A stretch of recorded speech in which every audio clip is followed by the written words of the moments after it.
If I told you the person you love could also be the person who tries to kill you, would you believe me? I wouldn't have believed it either, until it happened to me. This is the story of how I fell in love with a girl who wasn't who I thought she was, and how I almost didn't live to tell it. It was a rainy evening in late November. The streets were wet, and the smell of fresh rain mixed with the scent of tea from the small stall where I sat. I was half listening to the raindrops hitting the tin roof when I saw her. She walked past me slowly, wearing a simple white dress and holding a book close to her chest. Her hair was damp, and little drops of water slid down her cheeks. She had the most innocent face I'd ever seen, and her eyes, they were like they held stories I'd never know unless she told me. I didn't even realize I was staring until she glanced at me, just for a second, and then looked away. That one glance, it stayed with me. Over the next few weeks, I saw her again. Once in the park feeding stray cats. Another time at the grocery store buying the cheapest vegetables with exact change. And once in the library, sitting alone in the corner with her headphones on. I started wondering if it was fate. I didn't even know her name yet, but I knew I had to. One afternoon, I saw her sitting on a park bench reading. I took a deep breath, walked over, and said, "Hi, I think I've seen you around." She looked up, smiled politely, and said, "Maybe you have." "I'm Emily." From that day, we started talking. It wasn't fast, but each time we met, the conversations grew a little longer, the smiles a little warmer. Emily was unlike anyone I'd met. She had a quiet charm. She didn't talk much about her past, and I didn't push her. When she laughed, it felt rare, like she didn't give that part of herself to many people. Weeks passed, and I realized I didn't just like her. I was falling for her. One evening, we met at a small cafe with fairy lights hanging above. My heart was racing, but I told myself this was it. I reached across the table and took her hand. "Emily, will you be mine?" I asked. She looked straight into my eyes for what felt like forever, then nodded. Yes. That one word made my chest feel lighter than air. Emily told me she worked at a cafe downtown. Sometimes I would go there to see her. She always seemed busy, but she would smile when she saw me, and that was enough. But one afternoon, I decided to surprise her. When I arrived, she wasn't there. The bartender said, "She didn't come today." Confused, I stepped outside and called her. "Hey, baby," she answered. "Where are you?" I asked casually. "At work. It's busy. Can't talk," she said quickly before hanging up. I stood there in the street, rain starting to fall again. She had lied. That evening, she came to see me. I forced a smile and asked, "How was your day?" She sighed.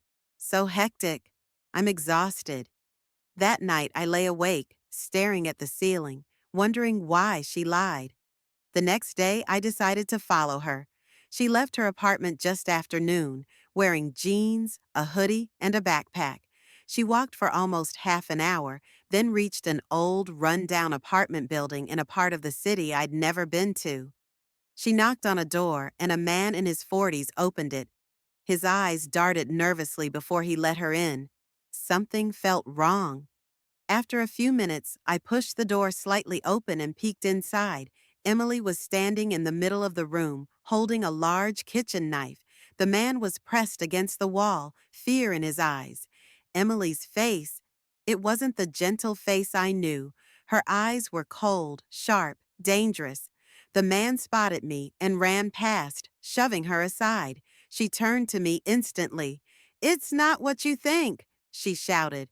But fear had taken control of me. I turned and ran. For days, I ignored her calls. I didn't want to see her, didn't want to hear her voice. But she kept coming to my house, leaving notes, flowers, even little gifts at my doorstep. Then, it happened. One evening, I came home from work and froze. She was already inside my house. "Emily, I whispered. She smiled, but it wasn't the kind of smile that makes you feel safe. It was slow, calculated. I turned to leave, but before I could take a step, she grabbed something heavy, I think it was a metal candle stand, and hit me on the head. Everything went black.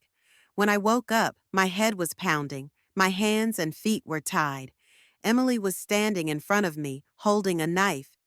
"What do you want, Emily?" I asked, my voice shaking. "You were the only one who thought I was innocent," she said softly. "But now, you don't talk to me. You avoid me. That hurts me, John. I love you, and you have to stay with me." I could feel my pulse in my ears. Through the window, I caught sight of my neighbor looking in. His eyes went wide when he saw the knife in her hand. He quickly reached for his phone. Emily stepped closer. "If you reject me again, I can't let you live without me." Just as she raised the knife, the sound of police sirens filled the street. The door burst open and officers rushed in. They grabbed her before she could hurt me. As they dragged her out, she turned to me and shouted, "I'll come back for you, John. You are mine." A few days later, the court announced that Emily's mental health was unstable. She was sent to a psychiatric hospital instead of prison. I tried to move on. I told myself she was gone. But sometimes, at night, I feel like someone is watching me from the shadows, and I can't forget her last words. "You are mine." After Emily was taken away, I sat alone in my living room. My wrists still hurt from the ropes. The sound of her voice, "You are mine," kept replaying in my head like a broken record. The police told me not to worry. "She's in a hospital now. She can't hurt you," they said. But words are just words. The fear doesn't leave that easily. For weeks, I avoided walking alone at night. I double-checked every lock before I slept. But some nights, I still woke up at 3 a.m., certain that someone was standing in the corner of my room. And every time, I saw nothing. I told myself it was my mind playing tricks. Trauma, they call it. But deep down, I wasn't sure. Then one evening, I was coming home late from work. The street was empty, the air cold. As I reached my front door, I noticed something lying on the doormat. It was a single white flower, the same kind Emily used to bring me when we first met. My hands shook as I picked it up. There was a small note attached. "Soon, John. Soon." I looked around. The street was silent. No footsteps, no voices. But I knew she had been there, close enough to leave a gift, close enough to watch me pick it up. That night, I couldn't sleep at all. I sat in the dark, staring at my front door, half expecting it to open. Every creak, every shadow made my heart race. And then, at 2:47 a.m., I heard it, a soft, slow tapping on my bedroom window. My breath caught in my throat. I turned my head, and there she was, Emily, standing outside in the dark, her face pale, her eyes locked on mine. She smiled, the same sweet smile from the day we met, but in her hand was the same knife. She raised her other hand and waved. Long pause. Music fades to silence. And in that moment, I realized the story wasn't over. It had just begun. Hey friends, hope you like this story. Always trust your gut and maybe run a quick background check before saying I love you. And if your partner says they are working late, it could mean two things. Either they're really busy or they are out doing something way more dramatic than you can imagine. As for me, I'm single now and I plan to keep it that way until I find someone whose most dangerous weapon is a spoon. So stay safe, stay in love, and remember if she's holding a knife, make sure she's just cooking dinner.